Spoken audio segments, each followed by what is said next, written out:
you stay and you're sin by yourself, you'll stay sinning and you'll never improve. But if you do not remember the sin, if you do not remember the mistake that was made as a nation, you will never do TeShuva. You will never get out of your own way. You'll never rebuild the Beit HaMikdash, HaShem. A nation that does not know its past certainly does not have a good future.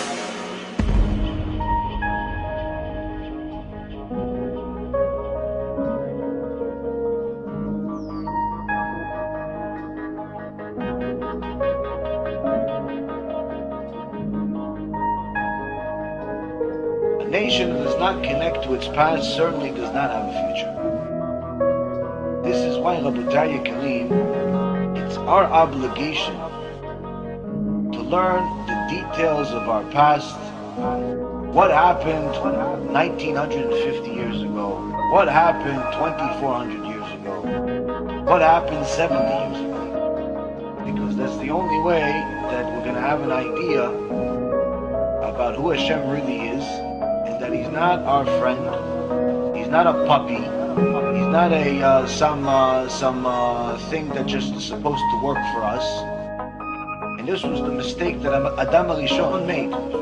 The first sin, when the serpent came and said, no, listen, Hashem doesn't want you to touch the tree. Touch it. See, I touched it. At that moment, the serpent convinced Chava that Hashem is just there to give you stuff.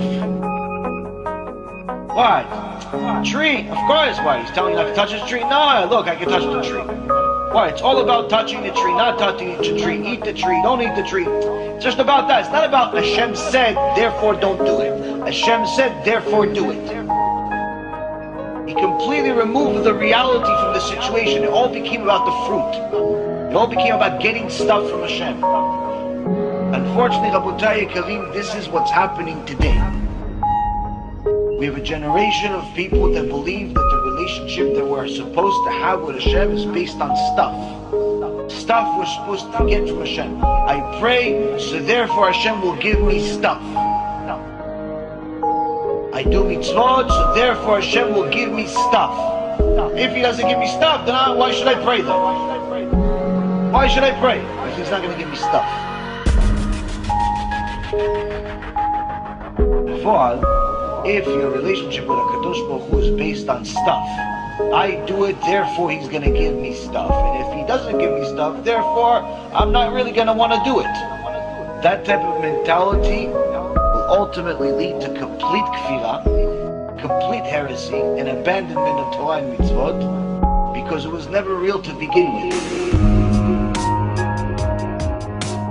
It says in Sefer Sfarim, Hashem tests those He loves. One of the tests is by not giving them what they want. See how they react. Do you still love me? You looked for a zivug. How many years? 2, 3, 4, 5, 6, 7 years, 10 years you're looking for a zivug? I didn't give it to you. You still believe me? You still love me? You still pray with kavanah?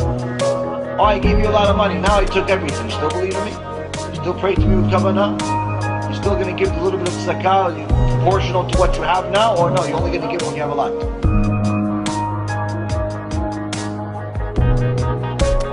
A nation that does not connect to its past certainly does not have a future. This is why, Rabotai Yekarim, it's our obligation to learn the details of our past. What happened 1950 years ago? What happened 2400 years ago?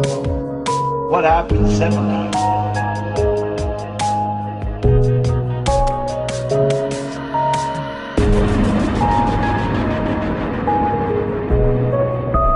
Kadosh Baruch Hu does not want to punish us.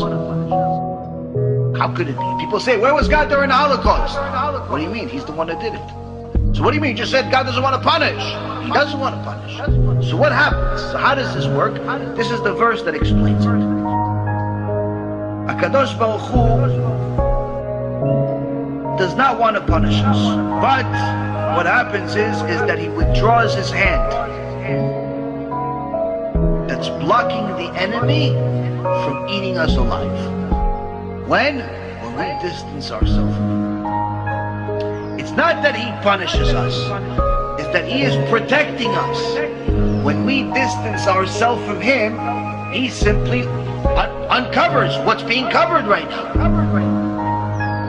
And that's what this verse says. In fierce anger, all the dignity of Israel, He withdrew His right hand in the presence of the enemy. He burned through Yaakov like a flaming fire, consuming all sides. As soon as He just withdrew His hand that's covering, that's protecting us, the fire of Esav started burning Yaakov. The minute that we forsake a Kadosh Baruch Hu, Hashem says, okay, so each time you do something, I'll uncover more, I'll uncover more, I'll uncover more. He doesn't do it all at once. He gives us warning signs, but if we don't get the warning signs, it gets worse.